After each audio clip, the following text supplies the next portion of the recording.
Welcome to Roby's workshop. As you can see, we've made some progress as far as installing our cabinets are concerned.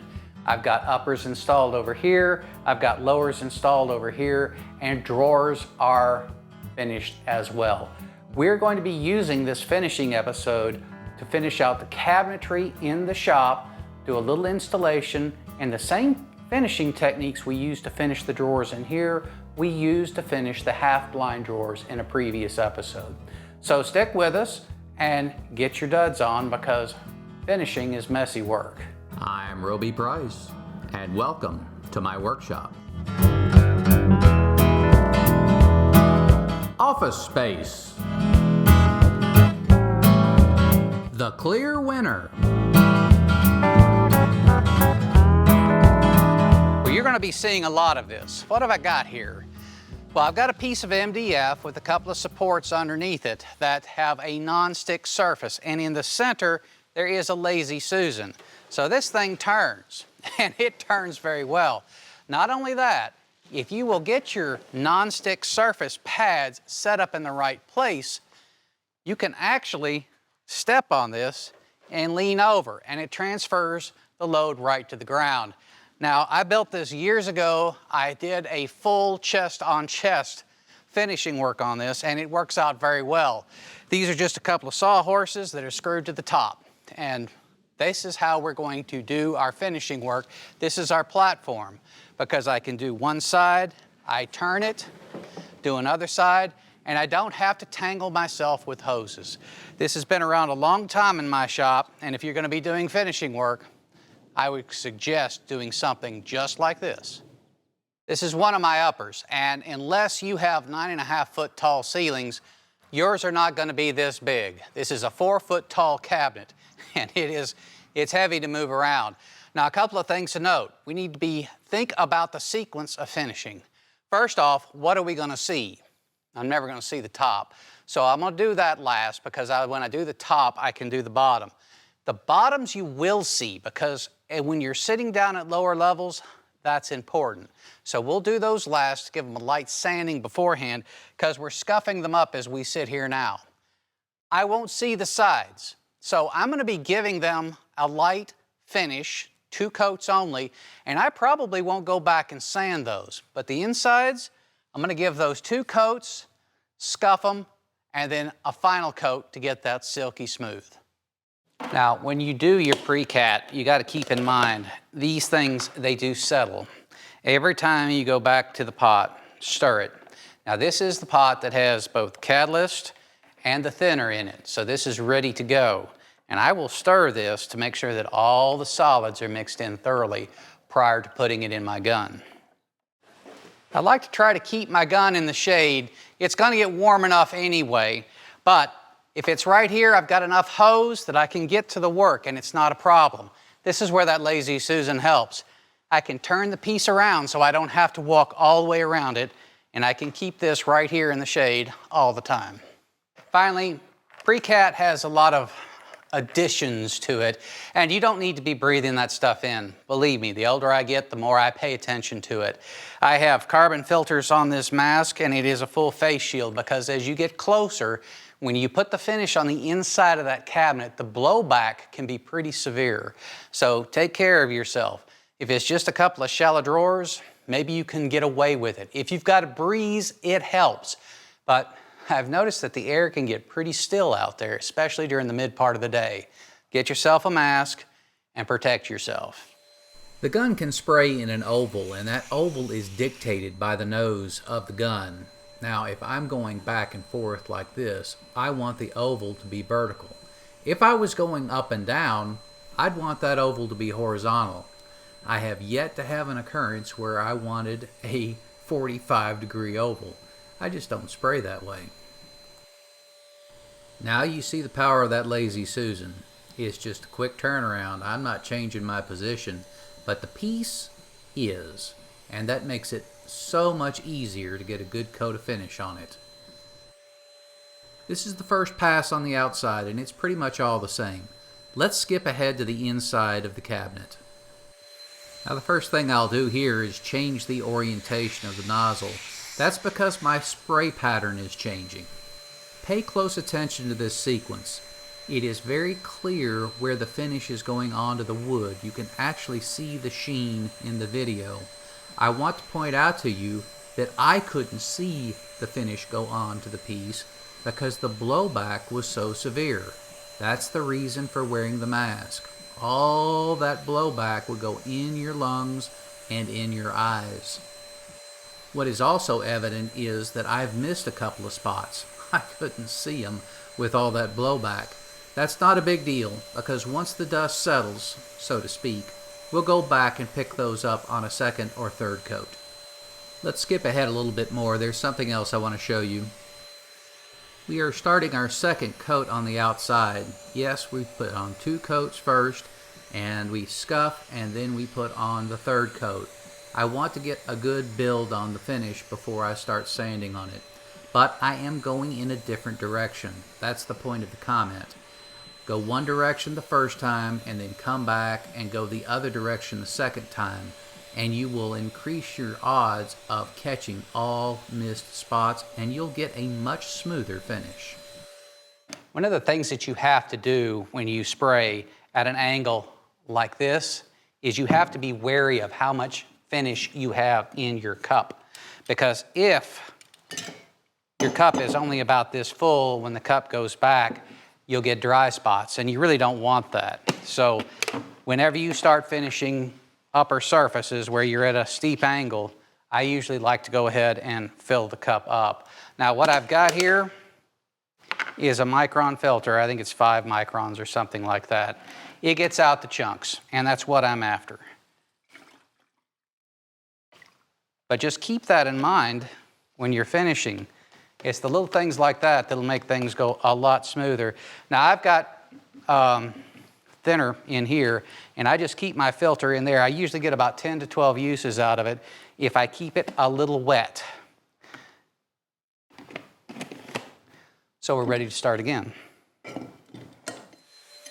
Before I start a spraying run, I always give myself a little bit of a spurt. That way I know that my material has made its way to the nozzle. Keep in mind, I just did put more material in the cup, so there may be an air bubble there. I don't want that air bubble to interfere with my spray.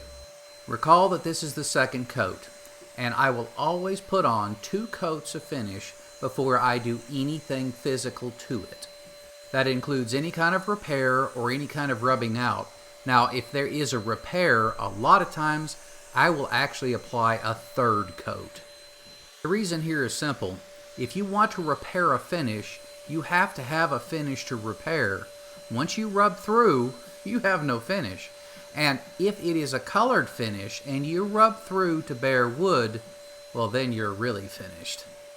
Achieving a good color match on a rubbed through stain is a real chore, and it is time consuming.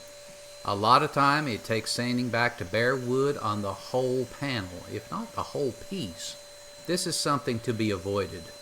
I have done this before, and it is painful. And it's my objective never to show you how to do this, because I never want to do it again. And hopefully it'll never find its way into one of my videos. Let's move forward to the next step. Recall that the cabinet was sitting on its bottom. Well, that bottom's kind of been scuffed up a little bit, and I do want to start with a smooth surface. So we'll go ahead and take it down to about 320 grit with a random orbital sander. Now, if you're wondering, that hole in the middle, that's for an under cabinet light. We have a false bottom in the uppers. The spray technique is the same. Once we finish the bottom, we'll turn it around and do the top. Pre-cat dries very fast, and the bottoms and top were the last things to be done, but I am trying hard not to touch the insides of the cabinets. Here's a possibility I could leave a fingerprint, although small. We'll go ahead and move these inside, and we'll start on the next one. Well, I don't mind saying it's a little warm outside. We are in a situation now where we've got to put some more paint in the bucket. We're going to talk about how to get the paint out of this monster and into here, and the mix. First thing I want to talk about is my bucket here. I am looking for a completed 2-quart mix. So what I have here is a piece of tape at 48 ounces. And 25% of this is going to be thinner. That's what I use to thin down the material, and that is actually recommended. The next thing is, how do I get this into here, especially when it's full. Right now, I think I'm probably less than half gallon. So this is going to be an easy pour. First pour is difficult, even if you have one of these. I highly suggest this. This is the easiest way I've ever poured paint out of any bucket. So what we end up doing, and you can't do this if it's full, you have to get the first bit out. Put it on the edge of a table. Now that you've got it there, get your bucket. That's your line right there. Put a good piece of tape on there. That means that you can see where it's going to be. Now, you can probably already see what's happening here. This is a quick shot from later in the filming that shows a full bucket. Turning it on its side like that, you have an enormous amount of control over the flow. And you can be very accurate with your pours, and you don't spill anything. I've never had a regular bucket work this good. Now, I am right at this line, so the next step is we need to add some thinner. We thin this down with just regular old lacquer thinner. And this is a little messy, especially when the can's full. And we're just looking to get to that top line.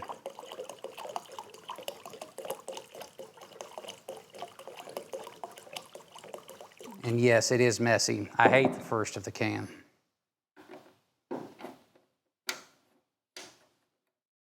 Smoke them if you got them. Well, a pre-cat lacquer has a catalyst, and that's what this is.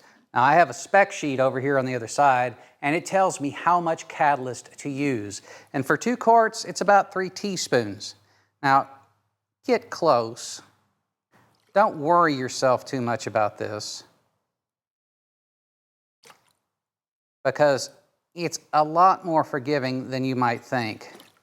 But as I said, get close and use every drop of it, because this stuff is expensive.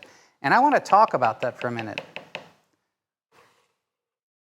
When you buy in bulk this way, you end up spending, that costs about as much as 3 gallons of regular pre-cat lacquer. This costs as much as 1 gallon of pre-cat lacquer. So I've got 1 gallon of pre-cat lacquer for free, except that this does 10 gallons.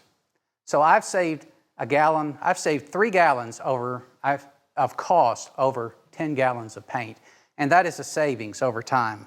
So there is a reason for doing this. It saves you money. And now that you know how to pour it out, it's not very intimidating anymore. The pot life for this without the catalyst is about 2 years, as is the catalyst alone. So you end up with a long shelf life here as well. There's no downside to this. So I suggest if you have a big project coming up, go this way. Well, the next series is a little out of sequence. We have already installed the upper cabinets. We're going to show installation of the upper cabinets and installation of the drawers in another episode. So stay tuned for that one. Now, let's get back to finishing. We've made quite a bit of progress. All the lower cabinets have now been sprayed and installed, and it's time to focus on the drawers. And the reason I want to spend a little more time on drawers, as is typical, is because this is also going to complete our episode for the drawers with the half blinds. We're going to finish these off the same way. So I have them all laid out here, and there are quite a few of them. I have a section over here, over there, and over there. And the first thing that we're going to focus on are the bottoms. Now, we're going to give the bottoms a spray, let them sit for a minute because it's plenty warm outside. Humidity's low, but plenty warm. And then we'll spray them twice. Now, these are the bottom of the drawers, and these are mine. I'm not going to sand these back and give them a third coat. All I want is a moisture barrier. Now, if you're making drawers for someone else, you may decide to go ahead and sand them back to get that silky smooth that you get with pre-cat. But for me, I don't need that, because once these drawers are in place, I'm not going to be rubbing the bottoms. It's the tops that I worry about, and I'm in a bit of a hurry. So we're going to get the bottoms of all these sprayed up, and I'll show you briefly how that works. It's really not a whole lot to see, but let me get set up and I'll show you the rig. I've got my Lazy Susan set up, and I've got this rig set up on top that is designed to keep the drawer, all of them, above these two supports. So if I get any overspray on the sides here, where it touches, it doesn't touch the bottom of these 2x4s. So I don't have to worry about redo anything with that surface. And this is what I'll use. Each drawer will sit on top of that. And this is my foundation. I'm gonna talk you through this because when I start, not only am I gonna have my gun hooked up, I'm gonna have a mask on, so I won't be able to talk. Now, I've got 3 areas that I'm going to work on. The first one is this. I'll come back and forth and I'll do the full field. After that, I will turn it this way and I'll spray one here, and that's to get this lip right here. That's the direction of the flow. After that, I'll come over here and I'll do one here to get this side and one here to get that side. That way I've covered the complete bottom and I don't have anything that isn't sealed. Well, the bottoms are done and they're dry, and they turned out pretty good. I'm very happy with them. Now the inside of these drawers, they are sanded down. I did that before I assembled them, and the outsides are sanded as well. So there's no reason to go back with sandpaper, but they have been hanging around in a dusty shop for quite some time. We are going to take some air, we're going to blow them out, and we're going to take a tack cloth and wipe them down. Now we're doing all this on this side of the shop. All my drawers are stored over there. We're going to keep what dust we blow around on this side before we get out there and spray these things. Well, part of shooting is getting a sequence down, and that sequence is to ensure that you hit every surface but maintain a quick pace about it. So this is the sequence I'm going through. I'm going to talk you through this, then we'll put a mask on and I'll show you. First off, this is the back. So I hit the back face, this face right there, and I come all the way back onto the bottom until about here. Then I get this face. Turn it 90 degrees. I get this inside face only to the corner. And then I get this over here. Turn it 90 degrees. This is the front. I get the top, come down the bottom, and yes, I continue going through yet again, and then I pick up the back. And finally, I get the last 2 sides. Right here, only to the corner, and then this face right here. Now, every time you switch through, you want to make sure that you get a little bit on the top right there. That is a high contact area, so you want it a little thicker. And the bottom right here, it's going to have 2 good coats on it, and that's fine too, because everything you put in this drawer is going to be on the bottom. Well, yesterday was a big day. 2 coats of Pre-Cat on 28 drawers. That took a while. Went fast, but you know, it's still a lot of work. But today, everything is dry, and we have an equal amount of stuff to do today. We have good finish, good build surface on all these drawers, but they're not that smooth. Believe it or not, we do have a very light surface on all of these that needs to be scuffed, and that with the final coat will give us that silky smooth finish we want. Now I have 600 grit on my pad here, and I have a 3-fold half of this on this right here. We are going to sand only certain surfaces, the surfaces that make a difference. If I was selling this, I would do the whole product, but no, I am not doing this back panel right here. And I've already said that I wasn't doing the bottoms, so we'll leave it at that. Now, what we will do is we're going to do the sides and the inside and all these surfaces. Now, this top right here, you already know with these through dovetails and these exposed dados here for the drawer bottom, we're getting a face that goes on front of this. But I am going to do this surface as well. The reason being is we've got a number of days, weeks, before that front face goes on. And when people come into the shop, they'll pull the drawer out like this and they will touch this surface. And I don't want people thinking that my work is subpar. So let's just leave it at that. Now, when we sand these things down, it is a light sanding. That's about all you need. All you're doing is rubbing it gently. And you can already feel the difference. It's already coming smooth. When I respray this, it'll be silky. Now, on the corner sides right here, It's very light. Let your fingers tell you when you're there. All you're doing is giving it a light coat. Don't press down too hard, you'll burn through. It's especially important on these corners. Now these have been rounded, but only slightly, because I didn't want that huge round over there coming into corners like this. You just want to ease them off, especially on a corner like this up here where there is no round off. Just take it. That's probably all you need once you do this surface and that surface, and it's fine. So take your time with this, and time is what it's going to take most of the morning to get through all these drawers this way. Now after I do this surface, I will take my air and I'll blow it off, and then I'll take my pad and tack it. At that point, we're done, and it's time for the next drawer. We are all sanded, and it's time for a third coat. But at this point, I think you know the drill. Well, we have shot 54 drawers, and this has had a chance to dry, and I'm just giving it a look over. This came out great. This pre-cat lacquer, I love applying it. It goes on easy, it dries fast, and 2 coats to build the finish. You knock it down. The third coat gives you that silky smooth that you just love to touch. This has been a great project. Pre-cat lacquer, that's the one that you should start with. You will get the most success faster than any other finish I can think of. This is a clear winner. Now, as I said before, we're a little out of sequence. We're going to show the installation of these drawers and the upper cabinets in the next episode. So if you like what you've seen, subscribe and give me a like. And I hope to see you next time in Roby's workshop.